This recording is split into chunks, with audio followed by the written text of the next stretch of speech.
उत्क्रमित मध्य विद्यालय तीसरी बालक में शिक्षक और अभिभावक की संयुक्त बैठक संपन्न। उत्क्रमित मध्य विद्यालय तीसरी बालक में बुधवार को शिक्षक और अभिभावक की संयुक्त बैठक आयोजित की गई, जिसमें मुख्य रूप से खोरी महुआ एसडीएम धीरेन्द्र कुमार सिंह उपस्थित रहे। एसडीएम की उपस्थिति में अभिभावकों ने शिक्षकों को बच्चों से संबंधित सुझाव दिए और शिक्षकों ने भी अभिभावकों को बच्चों से संबंधित सुझाव दिए।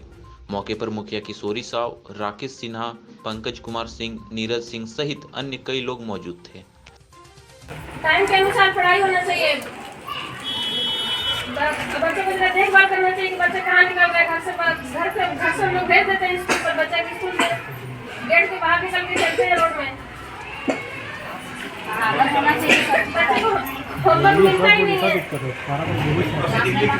बच्चे को होमवर्क नहीं मिलता है। आपका नाम क्या हुआ? प्रिया देवी। प्रस्ताव में लिखिए। बच्चे के जन्म के बाद से माताओं के द्वारा ही एक तरह से कहा जाए कि टीच किया जाता है। तो निश्चित रूप से माताएं जो है घर में, हो सकता है पुरुष वर्ग के लोग खेत खलिहान में जाते हैं, काम करते हैं, वो भी बाहर रहते हैं, लेकिन माताएं अधिकांश समय व्यतीत करती है अपने बच्चों के साथ में। और संजोग से जैसा कि बताया गया है कि नहीं, माताओं के द्वारा पैसे दे करके भेजने की बात आती है, तो हम उम्मीद करते हैं कि आज के बाद कम से कम जो भी माताएं हैं अपने बच्चों को टिफ़िन की व्यवस्था अगर करती हैं, खिला के भेजें। टिफ़िन तो हमको लगता है कि बीच में एमडीएम होता ही होता है, लेकिन आप घर में कम से कम उनके नाश्ते के लिए प्रबंध करें। जो आपके पास उपलब्धता है उसी के आलोक में आप उनको घर का बना हुआ खाना दें, ताकि उनका शारीरिक विकास हो और बाहर की चीज़ों खाने से जो बीमारियों की स्थिति बनती है उससे वो बच सकें।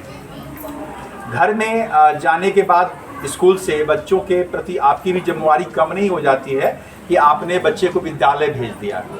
तो विद्यालय से जब बच्चे जाते हैं तो माता और पिता दोनों से अनुरोध होगा कि कृपया कर आप लोग जो कॉपी है उसको निकाल करके और बच्चों का देखें कि क्या उसमें कोई होमवर्क दिया गया है या नहीं दिया गया है। अगर होमवर्क दिया गया है तो बच्चों के साथ आधे घंटे या 1 घंटे के लिए आप बैठें और उनके प्रश्नों को हल कराने में संभव है तो सहयोग करें, और नहीं तो कम से कम नज़र जरूर रखें कि बच्चा हमारा पढ़ रहा है या नहीं पढ़ रहा। इससे होगा ये कि कुछ क्लास में जो पढ़ाई हुई है वो सब चीज़ें जो सिखाई जाती हैं उसके बाद भी कुछ चीज़ें बच जाती हैं, जिन्हें वो बच्चा स्वाध्याय करके या पाठ में जो पढ़ाया गया है क्लास में उसके माध्यम से प्रश्नों के उत्तर को देने का काम करता है। अगर कुछ उसमें दिक्कत आती है तो आप भी सहयोग करें।